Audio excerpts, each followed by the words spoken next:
کتاب مقدس میں سے اعمال کے 7ویں باب کی تلاوت۔ پھر سردار کاہن نے کہا، کیا یہ باتیں اسی طرح پر ہے؟ اس نے کہا، اے بھائیوں اور بزرگوں سنو، خدائے ذوالجلال ہمارے باپ ابراہم پر اس وقت ظاہر ہوا جب وہ ہاران میں بسنے سے پیشتر میسوپوٹامیہ میں تھا، اور اس سے کہا کہ اپنے ملک اور اپنے کنبے سے نکل کر اس ملک میں چلا جا جسے میں تجھے دکھاؤں گا۔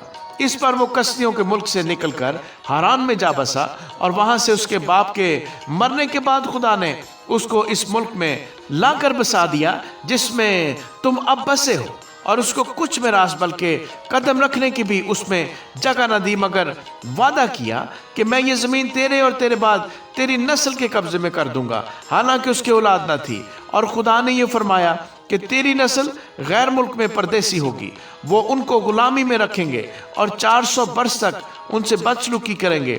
پھر خدا نے کہا کہ جس قوم کی وہ غلامی میں رہیں گے اس کو میں سزا دوں گا، اور اس کے بعد وہ نکل کر اسی جگہ میری عبادت کریں گے۔ اور اس نے اس سے ختنے کا عہد باندھا، اور اسی حالت میں ابراہم سے اسحاق پیدا ہوا، اور 8ویں دن اس کا ختنہ کیا گیا۔ اور اسحاق سے یعقوب، اور یعقوب سے 12 قبیلوں کے بزرگ پیدا ہوئے، اور بزرگوں نے حسد میں آ کر یوسف کو بیچا کہ مصر میں پہنچ جائے، مگر خدا اس کے ساتھ تھا، اور اس کی سب مصیبتوں سے اس نے اس کو چھڑایا، اور مصر کے بادشاہ فرعون کے نزدیک اس کو مقبولیت اور حکمت بخشی، اور اس نے اسے مصر اور اپنے سارے گھر کا سردار کر دیا۔ پھر مصر کے سارے ملک اور کنعان میں کال پڑا، اور بڑی مصیبت آئی، اور ہمارے باپ دادا کو کھانا نہ ملتا تھا، لیکن یعقوب نے یہ سن کر مصر میں اناج ہے ہمارے باپ دادا کو پہلی بار بھیجا۔ اور دوسری بار یوسف اپنے بھائیوں پر ظاہر ہو گیا، اور یوسف کی قومیت فرعون کو معلوم ہو گئی۔ پھر یوسف نے اپنے باپ یعقوب اور سارے کنبے کو جو 75 جانیں تھیں بلا بھیجا، اور یعقوب مصر میں گیا، وہاں وہ اور ہمارے باپ دادا مر گئے، اور وہ شہر سکم میں پہنچائے گئے، اور اس مقبرے میں دفن کیے گئے جس کو ابراہم نے سکم میں روپیہ دے کر بنی حمور سے مول لیا تھا۔ لیکن جب اس وعدے کی میعاد پوری ہونے کو تھی جو خدا نے ابراہم سے فرمایا تھا، تو مصر میں وہ امت بڑھ گئی اور ان کا شمار زیادہ ہوتا گیا، اس وقت تک کہ دوسرا بادشاہ مصر پر حکمران ہوا جو یوسف کو نہ جانتا تھا۔ اس نے ہماری قوم سے چلاکی کر کے ہمارے باپ دادا کے ساتھ یہاں تک بدسلوکی کی کہ انہیں اپنے بچے پھینکنے پڑے تاکہ زندہ رہیں۔ اس موقع پر موسیٰ پیدا ہوا جو نہایت خوبصورت تھا، وہ 3 مہینے تک اپنے باپ کے گھر میں پالا گیا، مگر جب پھینک دیا گیا تو فرعون کی بیٹی نے اسے اٹھا لیا اور اپنا بیٹا کر کے پالا۔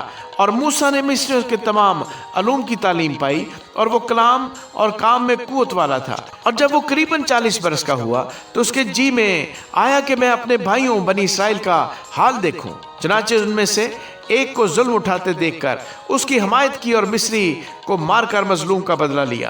اس نے تو خیال کیا کہ میرے بھائی سمجھ لیں گے کہ خدا میرے ہاتھوں انہیں چھٹکارا دے گا، مگر وہ نہ سمجھے۔ پھر دوسرے دن وہ ان میں سے 2 لڑتے ہوئوں کے پاس آ نکلا اور یہ کہہ کر انہیں صلح کرنے کی ترغیب دی کہ اے جوانوں، تم تو بھائی بھائی ہو، کیوں ایک دوسرے پر ظلم کرتے ہو؟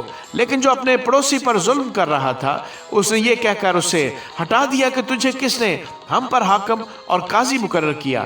کیا تو مجھے بھی قتل کرنا چاہتا ہے جس طرح کل اس مصری کو قتل کیا تھا؟ موسیٰ یہ بات سن کر بھاگ گیا اور مدیان کے ملک میں پردیسی رہا کیا، اور وہاں اس کے 2 بیٹے پیدا ہوئے۔ اور جب پورے 40 برس ہو گئے تو وہ کوہ سینا کے بیابان میں جلتی ہوئی جھاڑی کے شعلے میں اس کو ایک فرشتہ دکھائی دیا۔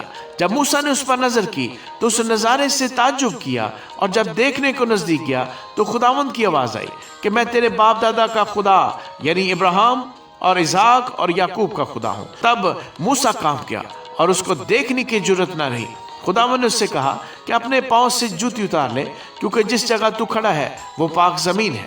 میں نے واقعی اپنی اس امت کی مصیبت دیکھی جو مصر میں ہے، اور ان کا آہ و نالہ سنا، پس انہیں چھڑانے اترا ہوں۔ اب میں تجھے مصر میں بھیجوں گا۔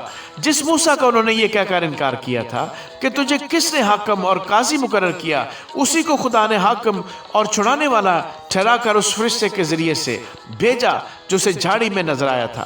یہی شخص انہیں نکال لایا اور مصر اور بحر کلزم اور بیابان میں 40 برس تک عجیب کام اور نشان دکھائے۔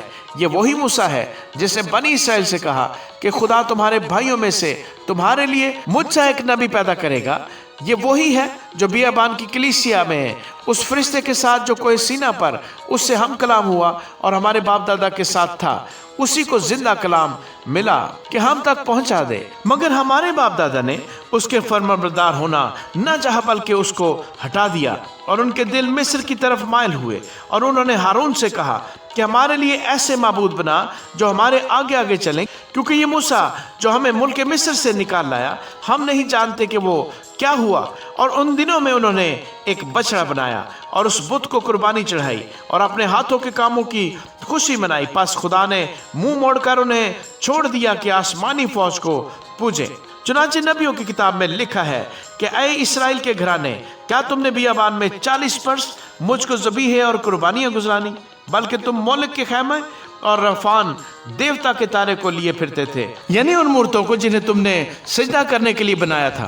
پس میں تمہیں بابل کے پرے لے جا کر بساؤں گا۔ شہادت کا خیمہ بیابان میں ہمارے باپ دادا کے پاس تھا، جیسا کہ موسیٰ سے کلام کرنے والے نے حکم دیا تھا کہ جو نمونہ تو نے دیکھا ہے اسی کے موافق اسے بنا۔